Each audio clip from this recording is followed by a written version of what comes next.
tardes. Muchas gracias por acompañarnos. En primer lugar, quisiéramos contar que el Ministerio de Interior ha presentado una querella por homicidio frustrado, por el ataque que se ha conocido a través de los medios de comunicación y por el mismo gobierno en contra de una familia de un camionero, Alejandro Peña, que iba con su familia y que resultó con su hija herida. Por los antecedentes que tenemos, ella fue herida a bala, no por perdigones. Ella fue operada exitosamente y si evoluciona bien, podría salir del hospital en los próximos días. Sin embargo, lo que estamos viendo es que hay personas que no trepidan en usar la violencia e inclusive en disparar. Y por tanto, deben estar conscientes que la consecuencia de ello es asesinar a una persona, en este caso una niña de 9 años. Por supuesto que esto marca un antes y un después. Y el gobierno quiere poner especial énfasis en las víctimas. Y por eso que se ha presentado la querella, no solo por el incendio, sino que la querella por homicidio frustrado. Estas personas intentaron asesinar a una niña de 9 años. Y allí es donde nosotros queremos poner ese mismo foco. El orden público, la seguridad ciudadana y el Estado de Derecho es obviamente una prioridad para este gobierno y lo ha sido siempre. De allí que, por cierto, que empatizamos con parte de las demandas que han dicho algunos gremios de camioneros, que están pidiendo que haya mayor seguridad, que están pidiendo que no haya mayor violencia, que ellos puedan llevar su carga sin el temor a que su fuente de trabajo sea destruida o que inclusive su propia vida pueda ser arriesgada. Y es por ello que el presidente Piñera ha enviado al Congreso, desde hace ya bastante tiempo, una serie de proyectos de ley que tienen que ver con dotar de mayores herramientas al gobierno para combatir el narcotráfico, el terrorismo, la violencia. Proyectos como la modernización de las policías, como el de infraestructura crítica, como el del robo de madera, como el de narcotráfico que está con discusión inmediata, como el de entregar nuevas herramientas en la ley antiterrorista, el proyecto también de modernización de inteligencia, así como el proyecto Juan Barrios.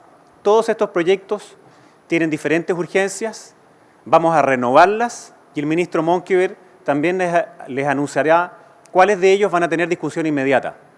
Queremos pedirle al Congreso que para luchar contra el narcotráfico, contra la delincuencia, contra la violencia, necesitamos que ustedes apuren el tranco.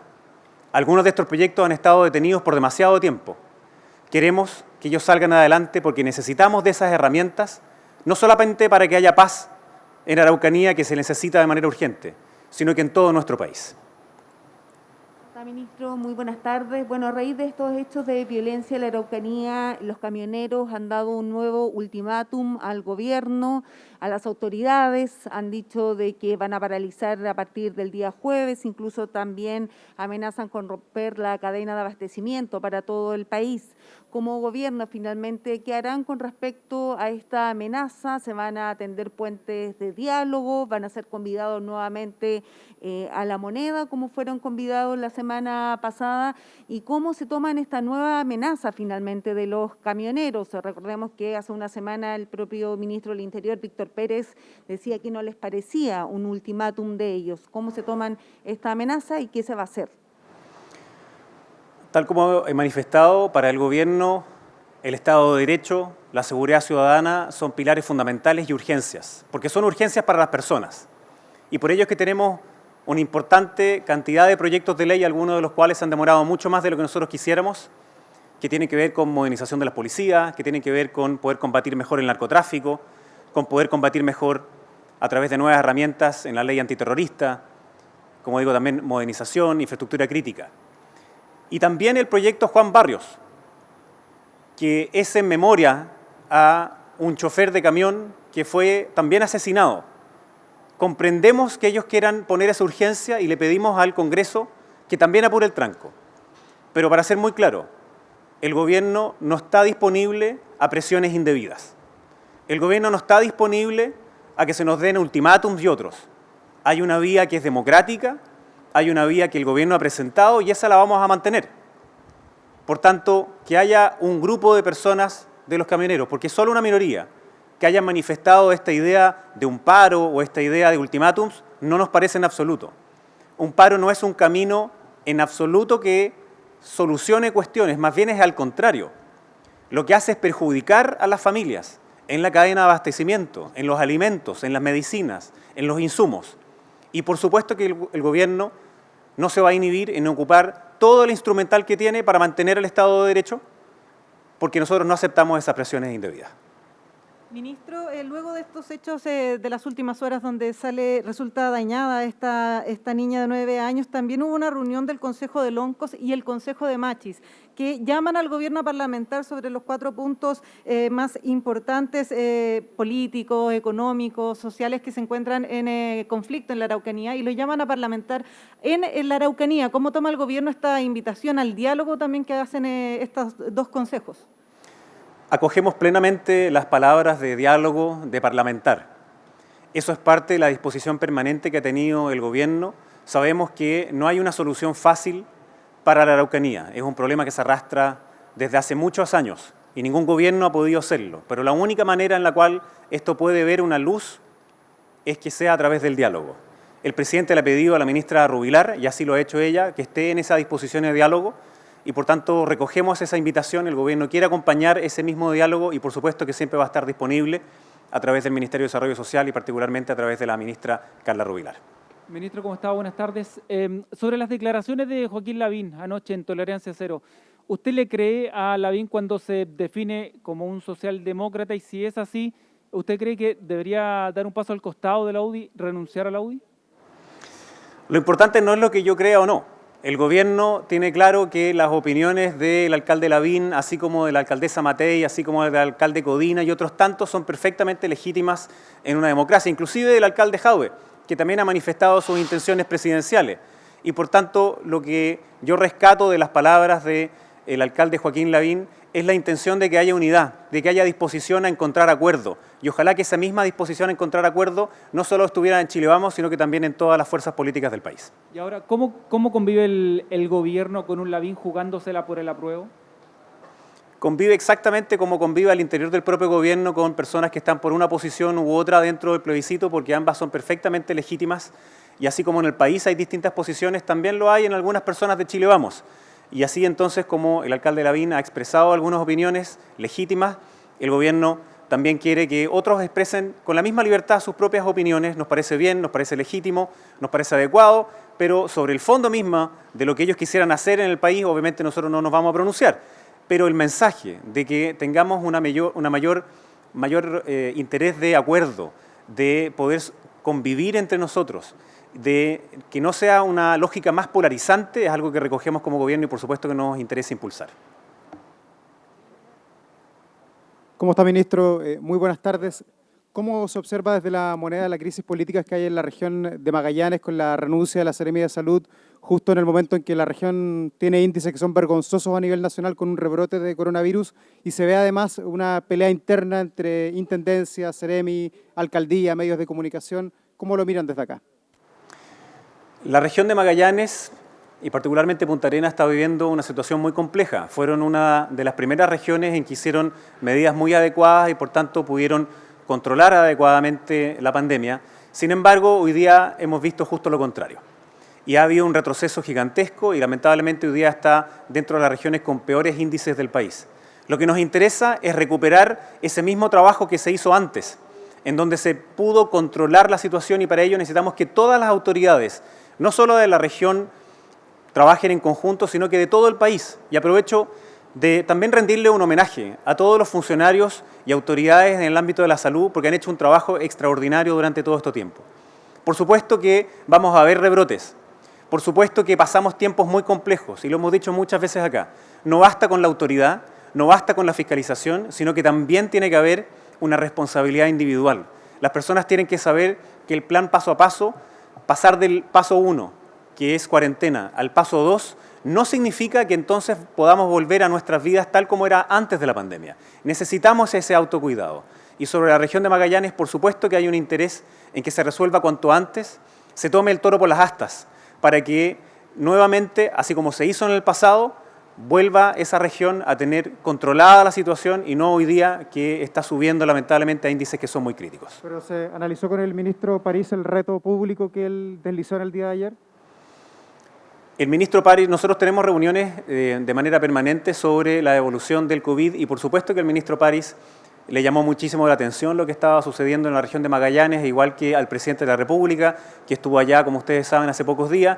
Y entonces nuestro interés, así como lo ha hecho el presidente y el ministro París, es que los equipos trabajen de forma conjunta. La única manera de enfrentar la pandemia es haciéndolo juntos. La única forma de salir de ella es con la autoridad, trabajando en equipo, así como también con la ciudadanía, tomando conciencia del propio autocuidado.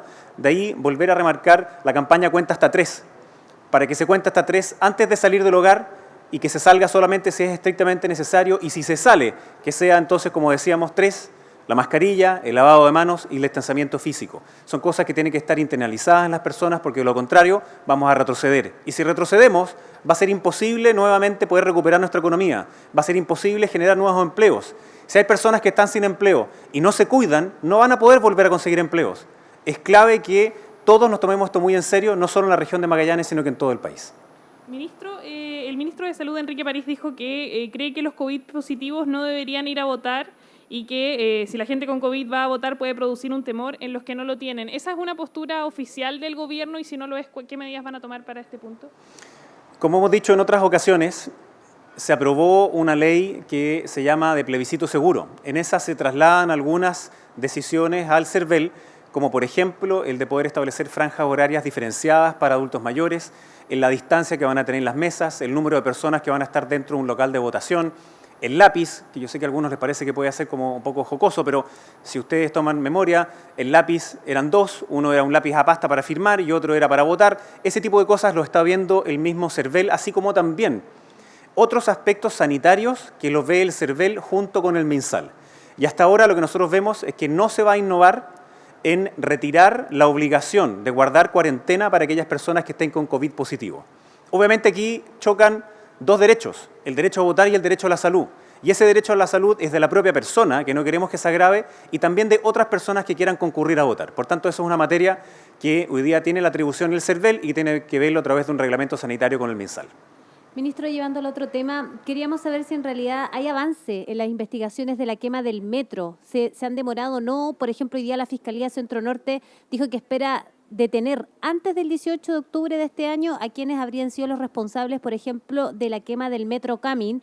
Y también se habla del incendio del Museo Violeta Parra por bombas Molotov. No sé si usted tiene antecedentes sobre estas investigaciones y si cree que se han demorado mucho en realidad. Tengo solamente algunos antecedentes, voy a conversar con el ministro de Interior y con el subsecretario Gali para después poder entregarle mayores detalles. Entiendo que hay personas que han sido expulsadas del país precisamente por tribunales porque participaron de estos hechos, así como al menos 11 personas que también han sido formalizadas, algunas de ellas también condenadas porque se ubicaron dentro de los hechos de incendio y de ataque a esta infraestructura pública. Sin embargo, sobre el total de las personas que están siendo procesadas e investigadas, lo desconozco, eso es algo que podremos ver con el Ministerio de Interior. ¿Pero se han demorado o no las investigaciones, cree usted? A nosotros nos interesa que en esto, y el gobierno es el que más quiere que esto se aclare, en todos los hechos. Y por supuesto que condenamos cualquier hecho de violencia y nos interesa que la justicia se haga y que sea en el momento que tenga que llegar. A un año nos parece que ha pasado mucho tiempo, cierto, pero son investigaciones que son complejas, nos interesa que se sepa exactamente cuál es la verdad, se sepa quiénes son las personas que cometieron esos ilícitos que pusieron en grave riesgo la vida de muchas personas y también dañaron la infraestructura pública, donde a quienes más dañaron es a las personas más vulnerables del país. Respecto de lo que hablábamos antes, el plebiscito para las personas con COVID, el director del CERVEL, Patricio Santamaría, dice que aún no se ha definido todavía eso, pero que tiene que ser el Congreso, el Ejecutivo quien tome decisiones que dejen sin derecho a sufragio a estas personas, que desde el CERVEL van a hacer todos los esfuerzos para que puedan votar. ¿Esa es la línea también que sigue el gobierno? Se han hecho varias propuestas por parte del parlamentario o de otros grupos de iniciativas que el propio CERVEL ha dicho que llegaron muy tarde, que tenían que hacerse con un año de anticipación. Y entonces volvemos a insistir. Obvio, hay un derecho a votar, que está en la Constitución, y hay un derecho también a la salud de las propias personas y del resto de las personas. Y hasta ahora no se va a innovar en que las personas que estén con COVID positivo tengan que cumplir cuarentena. tiene que ver con la salud de ellos y con la salud de terceras personas. Salvo que en ese reglamento que tiene que ver con salud y con el CERVEL se diga una fórmula distinta, pero vamos a insistir. Si una persona quiere participar activamente del plebiscito, entonces cuídese. Eso es lo que necesitamos hacer, que cada uno de nosotros se cuide. Queremos que todas las personas participen de ese plebiscito, que sea un plebiscito seguro, muy participativo. El gobierno en eso no es neutro. Quiere que lo hagan millones de personas, pero para hacerlo tiene que haber seguridad sanitaria y también tiene que haber seguridad pública. Y en eso estamos enfocados como gobierno. Un estudio de GfK reveló que entre la semana del 10 al 16 de agosto se disparó la compra de productos tecnológicos, lo que coincide un poco con la entrega del 10% y el desconfinamiento gradual. Pensando en toda la discusión que se dio, las palabras incluso de la ministra del Trabajo, ¿ese dinero para el gobierno está bien gastado? Mira, a la ministra cuando ella dio su impresión le cayeron una ola de críticas. Yo me imagino que los mismos que la criticaron tan fuertemente hoy día al menos serán responsables en pedirles disculpas, después de ver cuáles son los mismos antecedentes que las personas han ido a comprar. Pero el gobierno no tiene una opinión sobre en qué había que gastar o no gastar eso. Eso es parte de la libertad de las personas. Bienvenida a la libertad de las personas. Lo que nosotros sí dijimos es que sacar ese 10% perjudicaba a las pensiones futuras. Y por ello es que propusimos otro plan que tenía que ver con la clase media. De hecho, si no me equivoco es hoy día o mañana, que ya vamos a tener a 3 millones de personas que recibieron el IFE. Eso es muy potente, porque significa que 3 millones de hogares, perdón, porque significa que son cerca de 8 millones de personas que están recibiendo algún tipo de ayuda como el IFE. Lo mismo ha pasado con el bono de clase media, lo mismo ha pasado con el préstamo solidario. Esa era parte de la propuesta que tenía el gobierno y yo espero que, como digo, aquellos que fueron tan gravemente ofensivos contra la ministra del Trabajo, al menos tengan la decencia de pedir perdón después de ver los datos. Muchísimas gracias.